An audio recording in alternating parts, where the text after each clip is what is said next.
The ancient Egyptians maintained an elaborate set of burial customs that they believed were necessary to ensure immortality after death. These customs involved preserving the body by mummification, performing burial ceremonies, and interring with the body goods the deceased would use in the afterlife. Before the Old Kingdom, bodies buried in desert pits were naturally preserved by desiccation. The arid, desert conditions were a boon throughout the history of ancient Egypt for burials of the poor, who could not afford the elaborate burial preparations available to the elite. Wealthier Egyptians began to bury their dead in stone tombs and use artificial mummification, which involved removing the internal organs, wrapping the body in linen, and burying it in a rectangular stone sarcophagus or wooden coffin.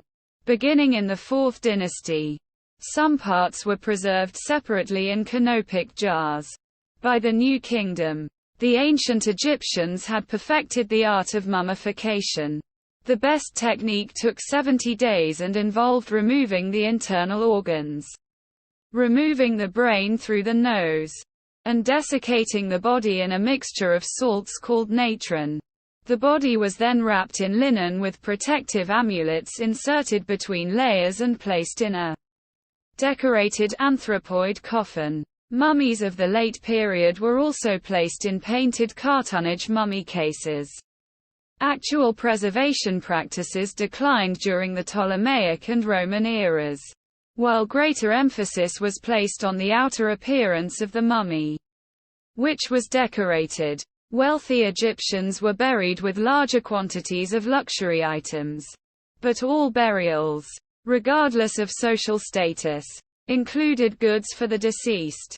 Funerary texts were often included in the grave. And, beginning in the New Kingdom, so were Shati statues that were believed to perform manual labor for them in the afterlife. Rituals in which the deceased was magically reanimated accompanied burials. After burial, living relatives were expected to occasionally bring food to the tomb and recite prayers on behalf of the deceased.